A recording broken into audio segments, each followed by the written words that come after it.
다 함께 신앙 고백하겠습니다.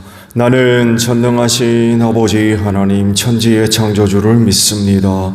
나는 그의 유일하신 아들 우리 주 예수 그리스도를 믿습니다. 그는 성령으로 잉태되어 동정녀 마리아에게서 나시고 본디오 빌라도에게 고난을 받아 십자가에 못 박혀 죽으시고 장사된 지 사흘 만에 죽은 자 가운데서 다시 살아나셨으며 하늘에 오르시어 전능하신 아버지 하나님 우편에 앉아 계시다가 거기로부터 살아있는 자와 죽은 자를 심판하러 오십니다. 나는 성령을 믿으며 거룩한 공교회와 성도의 교제와 죄를 용서받는 것과 몸의 부활과 영생을 믿습니다. 아멘. 176장 부르시고 말씀을 봅니다. 찬송가 176장입니다.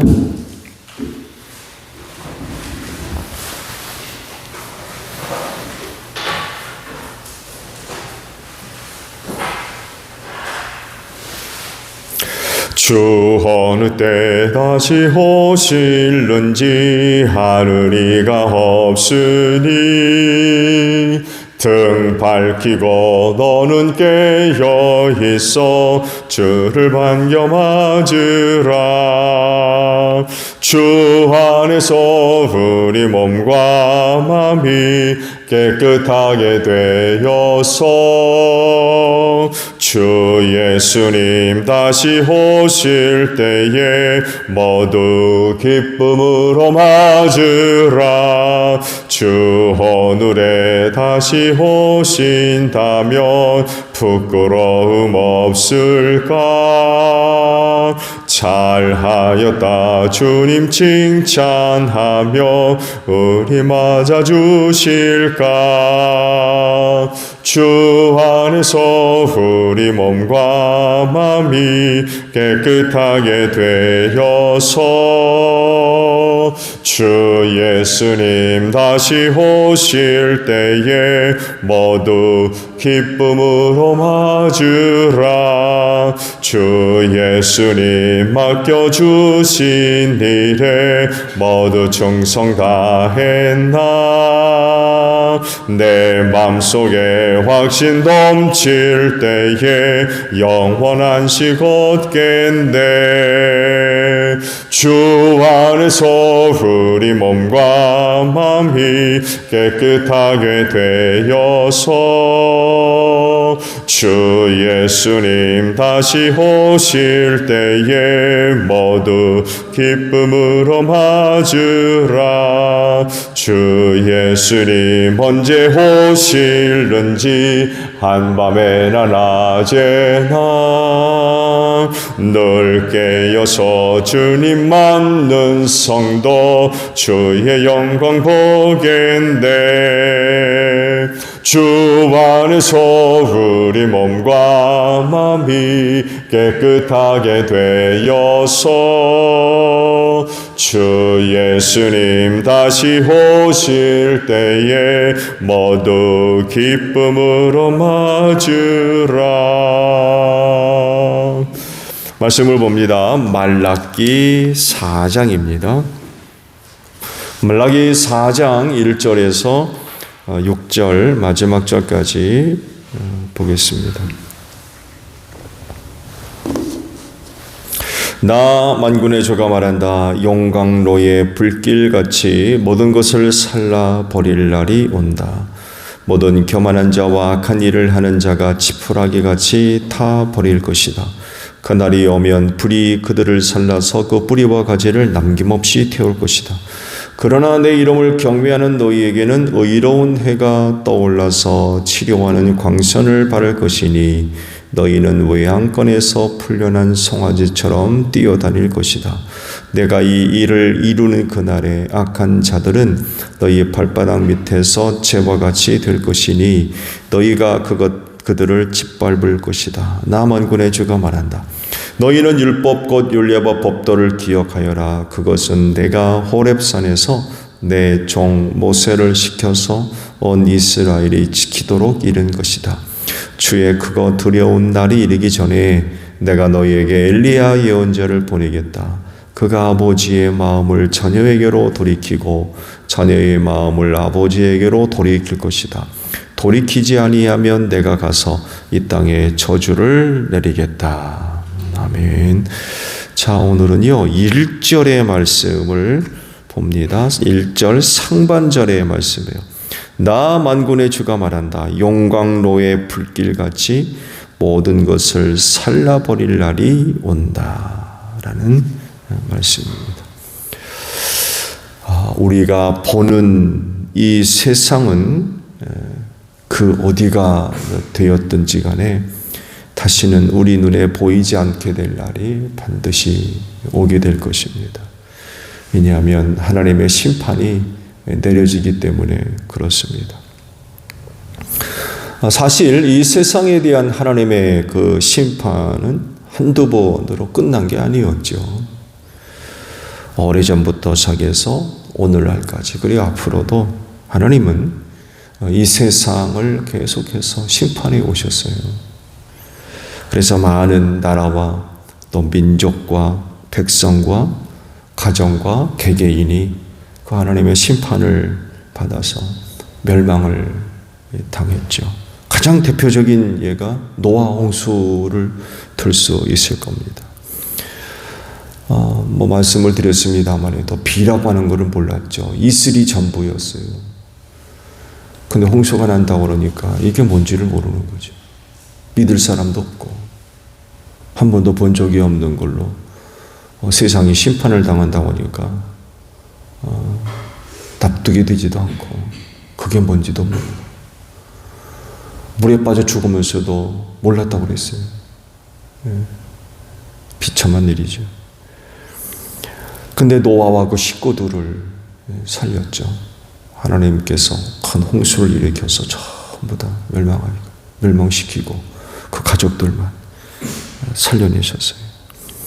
이후에 또 기념될 만한 사건이 소돔과 고모라 성을 또 들 수가 있겠죠. 유황불로 롯 식구들을 제외하고 다 멸망시키셨죠. 이 사건이 중요한 그런 그 의미가 있는 것은 앞으로 있을 대심판의 예표가 되기 때문에 그렇습니다. 이후로도 이 세상은 하나님으로부터 심판을 받아왔어요. 그래서 말씀드린 대로 많은 나라와 민족이 섰다가 없어지고 또 많은 사람들이 하나님의 심판을 받아서 멸망을 받았죠. 근데 이제 문제가 되는 것은 교훈을 얻지 못한다는 거예요. 과거 그런 사건들을 통해서 교훈을 받아서 다시는 그런 일을 겪지 않도록 그렇게 해야 되는데 교훈을 얻지를 못해요. 아무런 교훈도 얻지 못하고 과거 조상들이 살았던 그런 그 모습들을 계속해서 반복적으로 답습해 오고 있는 거죠.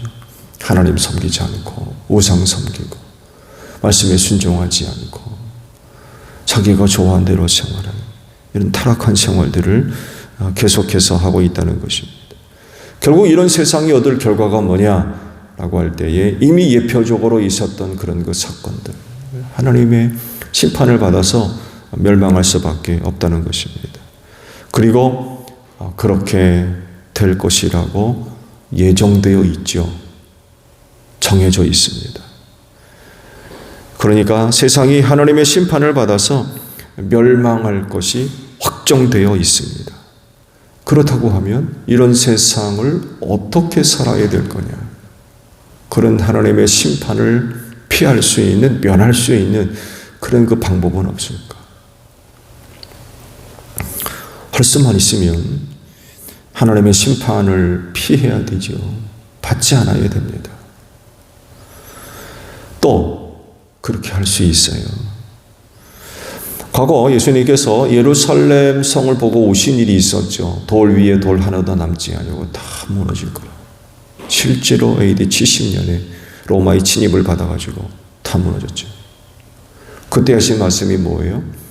그런 그 징조가 있게 되거들랑 성 바깥에 있는 사람들은 뭘 가지려고 성 안으로 들어가지 말아라. 어디로 도망가라? 산으로 도망해라.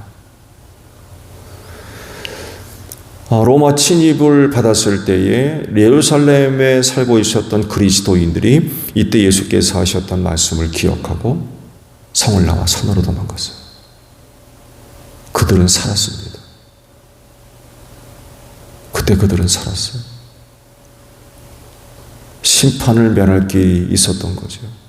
그때 그렇게 말씀하신 것을 기억해서 많은 그리스도인들이 산으로 도망해서 피신을 해서 살 수가 있었다고 그러죠. 마지막 하나님의 심판을 앞두고 있을 때에 그리스도인들은 그 심판을 준비하는, 예비하는 그런 그 모습들이 반드시 필요한 것 같아요. 일단은 그런 일이 있기 전에 이 세상에 있을 여러 가지 징조들이 있잖아요. 징조들을 통해서 주님 오실 날이 점점 임박해 오고 있구나 라는 것을 깨달을 수가 있고, 그러므로 인하여 준비하는 슬기로운 다섯 처녀들과 같이 신랑 오실 것을 준비해 놓는 이런 그 삶의 모습들이 반드시 필요하겠죠. 그 날을 준비하지 못하면 하나님의 심판을 결코 피하지 못할 겁니다. 그러면 뭘 어떻게 준비할 거냐? 뭘 어떻게 준비할 거냐? 앞서 말씀을 드린 대로 홍수 속에서도 한 식구가 살잖아요. 홍수를 일으켜서 세상을 심판해서 살아있는 것을 다 쓸어버리려고 하실 때에 한 가정은 살려두셨어요. 소돔과 고모라 성 말씀드렸습니다만 한 가정 살려두셨어요. 하나님의 무서운 심판 속에서 그 피할 길이, 살 길이 있었던 거예요. 그럼 어떻게 하면 하나님의 심판을 모면할 수 있겠느냐라는 것입니다. 들려오는 어떤 이야기들을 보게 되면 그들이 실제로 세상의 종말을 믿어서 그러는지 아니면 세간에 관심을 끌려고 그러는지는 모르겠습니다만 해도 어떤 이들은 세상의 종말을 피하기 위해서 깊은 땅 속에다가 뭐를 마련해 놨다고 그런 얘기도 하더라고요. 깊은 땅 속을 파가지고 세상 종말을 피할 피난처를 마련해 놓는 거겠죠. 그랬다고 하는 그런 얘기들도 있기도 하죠. 그렇다고 해서 하나님의 심판을 모면할 수 있겠느냐, 피할 수 있겠느냐, 땅속 깊은 데 들어간다고 됩니까? 바위 속에 들어간다고, 물 속에 들어간다고, 지구를 떠나 다른 행성으로 간다고 해서 하나님의 심판을 피할 수 있겠느냐? 그런 방법을 통해서는 하나님의 심판을 견딜 수가 없죠. 하나님의 마지막 시험, 오늘도 말씀에 기록되어 있습니다. 아무래도 용광로의 불길같이 모든 것을 살라버린다. 결국 불로 심판할 날이 다가오고 있다는 얘기죠. 처음에는 홍수였지만 마지막 심판은 불로 이루어질 것을 말씀되고 있는 거죠. 자, 그러면 이런 용광로와 같은 그런 그 하나님의 심판이 내려진다라고 할 때에 어떻게 하면 그 심판을 면할 거냐라고 할 때 가장 중요한 것은 무엇보다도 예수님 믿어야 되는 줄로 믿습니다. 예수 믿어야 돼요.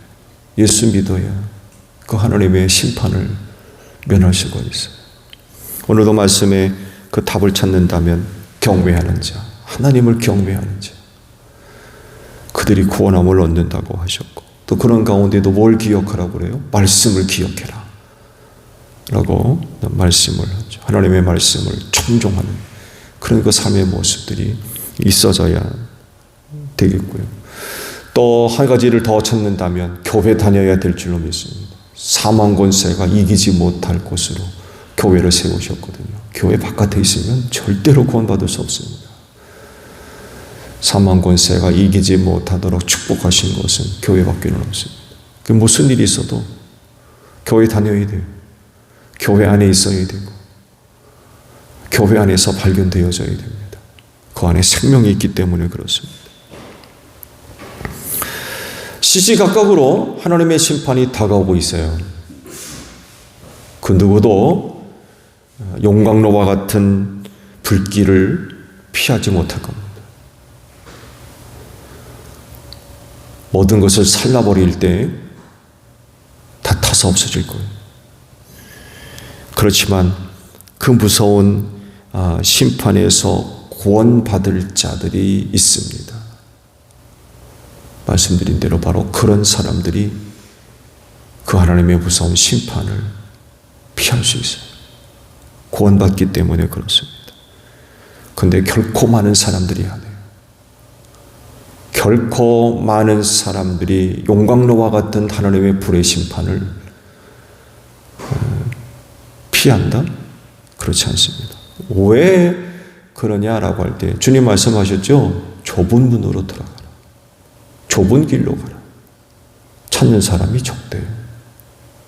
이 말씀을 묵상해 보면 하나님의 심판을 피할 자 그리 많은 사람들이 아닙니다. 적은 수에 많은 사람들이야.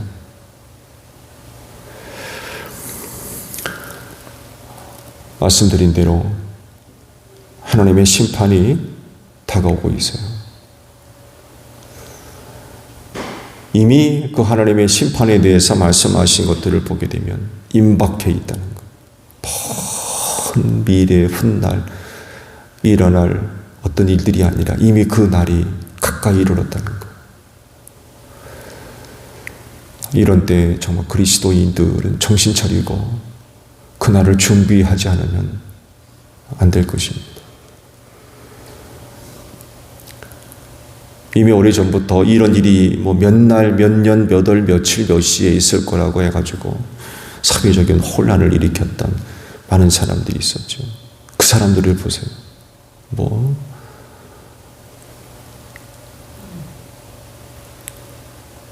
자, 우리는 그날을 어떻게 준비하고 있나요?